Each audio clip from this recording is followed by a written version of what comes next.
Él llega desde la empresa Fidesol y llega pues, para hablarnos del más puro mundo blockchain, para hacernos un balance real, creo yo, de la situación en la que se encuentra esta tecnología. De hecho, su ponencia lleva el título de Hacia la quinta generación del blockchain y blockchain cuántica. Don Francisco Benítez es doctor en blockchain, director de innovación, como decimos, de Fidesol, del Centro Tecnológico, chair del Blockchain and Application International Congress. Fuerte aplauso para don Francisco Benítez. Muchas gracias a todos y a todas las que estáis aquí. Yo voy a intentar, yo sí voy a hablar de blockchain, ¿vale? Pero, como dice el refrán, la ciencia avanza en que una barbaridad. Fernando le mete algunas turras a veces. Mirad, estamos hablando de una tecnología. ¿Me ponéis el tiempo? Digo, porque si ya ha terminado. La ciencia avanza con una barbaridad, decía, y sin duda las tecnologías de registro distribuido, o el blockchain, no me voy a meter en el pedazo de debate que hay siempre, si el blockchain es blockchain y las DLT son DLT, si el blockchain es una DLT un blockchain. Da igual. En 5 años nada de esto va a ser como nos creíamos que son. ¿De qué voy a hablar aquí? Pues voy a hablar un poco de cómo yo veo y cómo vemos en nuestro centro tecnológico cómo va a ser el blockchain del futuro. Pero para eso, evidentemente, me he dado cuenta que he hecho la presentación en inglés. Perdona, eso es de formación de cuando las presentas. Pero bueno, la idea es que viene una revolución. Si teníamos una revolución con el blockchain, que era cómo introducir la inteligencia artificial en un ámbito que es difícil, porque al fin y al cabo las tecnologías de registro distribuido son muy adocráticas, son muy horizontales, y sin embargo la inteligencia artificial, que tendremos la suerte de que después don Francisco Herrera nos iluminará sobre ello, es una de las tecnologías más jerarquizadas que existen. La convergencia entre blockchain y la IA se hace un poco aventurada y muchas veces muy difícil, aunque ya estamos avanzando en campo. El problema es que ha venido una invitada que hace 2 años no la teníamos encima de la mesa y ya está aquí con nosotros. Se llama computación cuántica o se llaman tecnologías cuánticas. Y evidentemente tenemos que tener en cuenta cómo van a ser esas posibles DLTs del futuro y cómo cambiará la forma en cómo vamos a percibir las cuestiones que en mi campo, que a lo que me dedico básicamente son temas de ciberseguridad, sobre securización de la identidad y de la privacidad de los datos, uno de los temas principales que tenemos, más allá del hype que normalmente suele hablar sobre eso. Pero antes, como decía José cuando ha intervenido, hay que hacer un poco de historia, ¿no? Siempre hay un hype con el tema de los conceptos que utilizamos con los temas tecnológicos.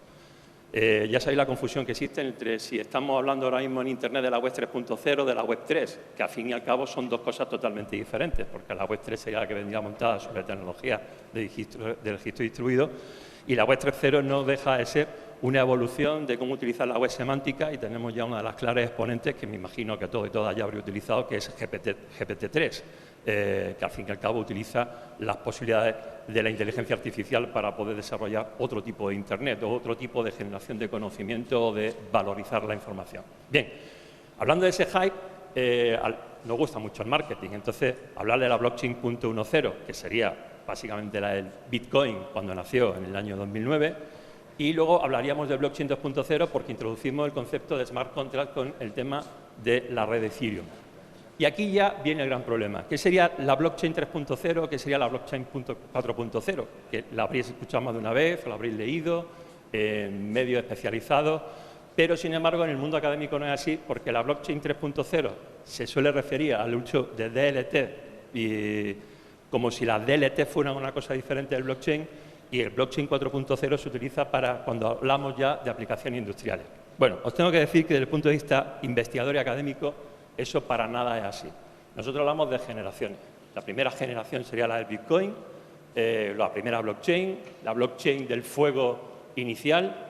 Aquí os tengo que decir una cosa, independientemente si sois bitcoiners o no sois bitcoiners, el Bitcoin ya es pasado. No estoy hablando de la moneda, lo que hagáis con la moneda me da igual. Bitcoin es una tecnología vetusta, inservible, ineficaz, que no sirve para los grandes retos que tenemos planteados como sociedad. Eso sí, lo que se haga con la cripto me da igual.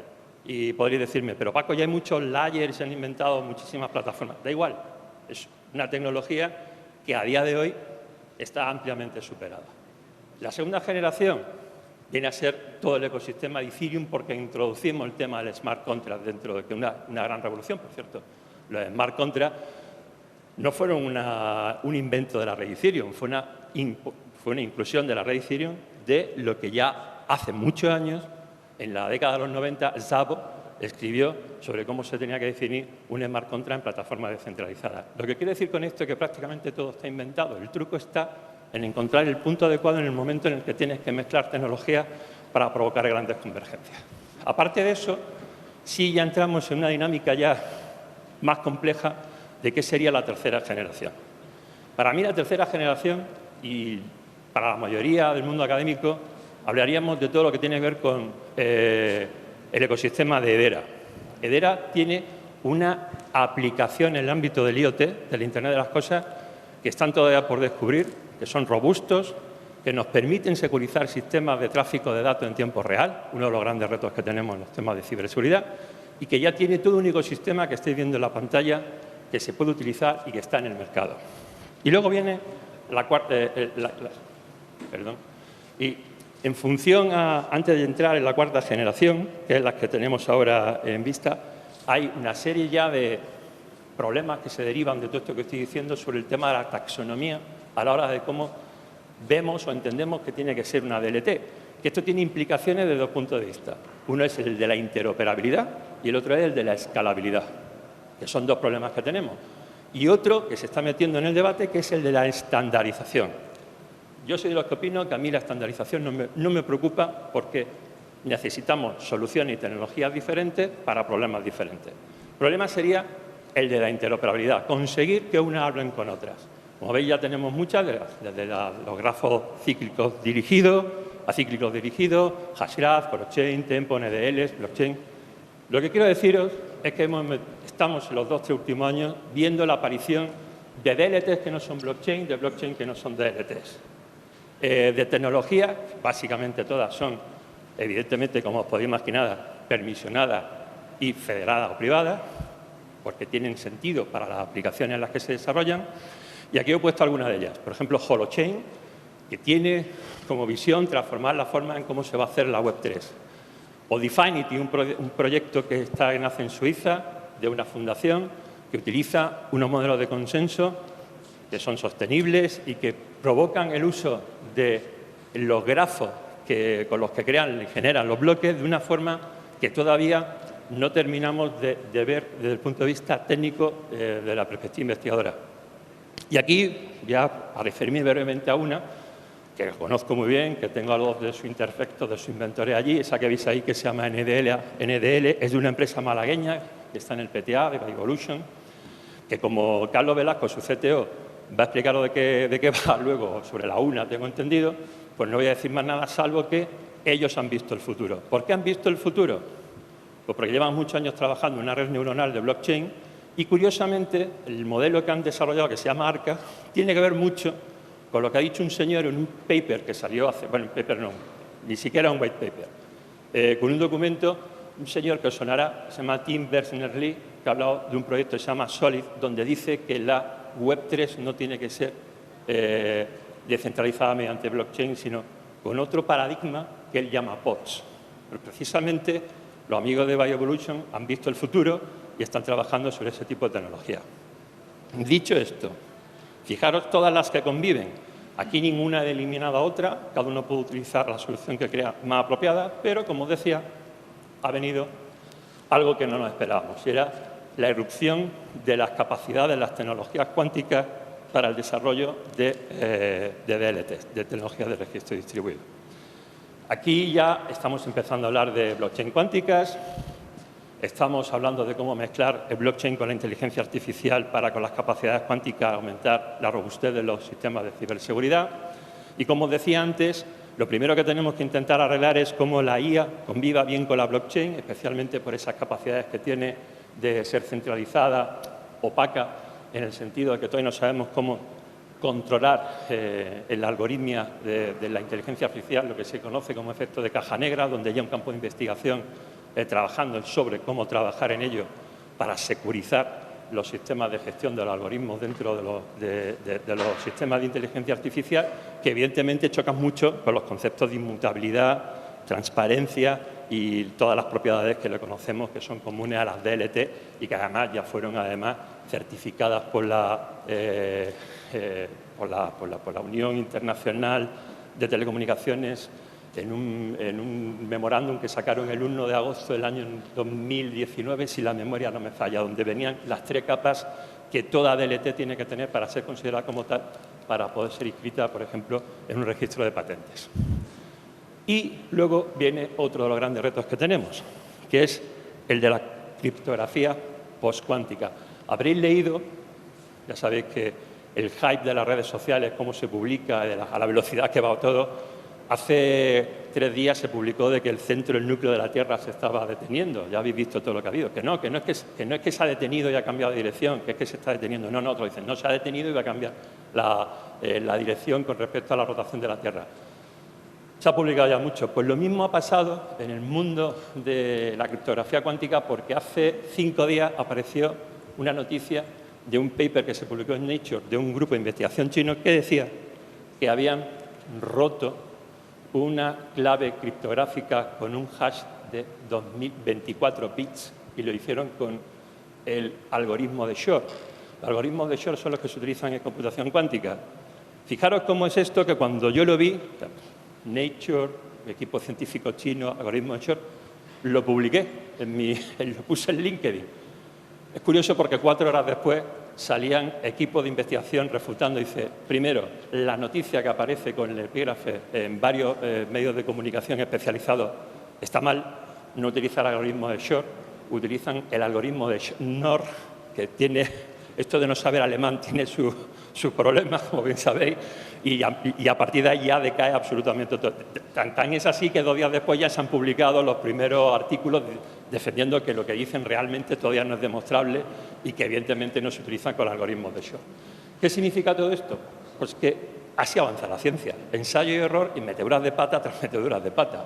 Lo que quiero decir es que, aunque os parezca raro lo que estoy comentando, ya hay una investigación real sobre cómo tienen que ser las propiedades de las blockchain cuánticas. De hecho, nosotros ya estamos viendo cómo tiene que ser el ecosistema cuántico de blockchains. Básicamente estaríamos hablando de un sistema de algoritmos distribuidos cuánticos sobre una capa anterior, que es lo que podríamos llamar el compilador de distribución cuántica. ¿Problemas que tiene esto? Para poder trabajar con esto hoy en día, primero no tenemos ordenadores cuánticos, eso es un problema que tenemos de acceso a ellos, no tenemos un software con el que poder programar. Lo más parecido que se parece a un software informático que tiene con la cuántica lo tiene IBM y se llama Qiskit. No deja de ser un iniciador para que entiendas cómo funcionan las matemáticas que tienes que aplicar para, en un ordenador cuántico, si tienes acceso a él, poder trabajar con él. Pero sí hay una cosa que ya sabemos, y es que podemos utilizar las matemáticas cuánticas para generar mejor criptografía. Y eso es lo que se llama criptografía postcuántica, o lo que es lo mismo, criptografía resistente a los ataques que puedan devenir a sistemas cuánticos. Me lo subo más. Yo es que como me escucho, disculpadme. Sí. ¿Qué significa con esto? Que, lo decía antes, la ciencia avanza en que una barbaridad. Fijaros, perdonad que he cogido no sabía que se iba a ampliar tanto. Aquí ya estoy viendo que se hablan ya de 4ª generación de ordenadores cuánticos. Desde que hablamos del primero, que tiene que ver con los primeros que trabajaban con trampas de ion, que son los primeros prototipos que se empezaron a trabajar en IBM, pasando por los que son de superconductores con ópticas lineares y los de 3ª generación que utilizan diamantes. Aquí habría otro que estaría en medio, que sería el 3.5, que son los que utilizan, atención ya, chip de silicio para provocar cálculos cuánticos, que esto todavía está como en tela de juicio. Pero los últimos de 4ª generación son los de iones, que son los que está trabajando IBM y Google ahora, y Microsoft, entre otras instituciones, y sobre los que van a trabajar, tengo entendido, los 2 ordenadores cuánticos con los que se van a trabajar en España. Uno de ellos se va a instalar en el BSC, en el Barcelona Supercomputing Center. ¿Qué quiero deciros con todo esto? Pues que al final estamos trabajando ya en una serie de cuestiones que van a ser complicadas, donde ya estamos hablando de sistemas de consenso que no tienen que ver nada con el Proof of Stake, el Proof of Work, el PBT, los bizantinos, cualquiera que conocéis, porque ya estamos hablando de consensos de estados simétricos, o los de enlace basado en enlace cuántico. Y, sobre todo, los que estamos empezando a investigar son los que se llaman QKD, los Quantum Key Distribution, porque esos son los que realmente van a cambiar el paradigma de cómo vamos a funcionar.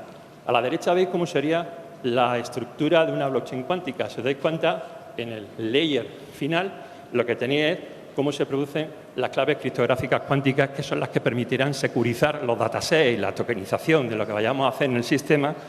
Y termino diciendo que esto solamente es el inicio de algo mucho más complejo, más complicado, de lo que solamente estamos viendo ahora mismo, la puntita del iceberg, la puntita, y que lo único que os pido es que todos los que dediquéis a cualquier tipo de tecnología que vaya a utilizar el blockchain es que nunca nos quedemos en la tecnología que estamos utilizando, porque eso es jugar a hacerle trampa a la sociedad y hacerte trampa a ti, porque lo que tú crees que funciona ahora, dentro de 5 años, podrá ser tan vetusto que no servirá absolutamente para nada.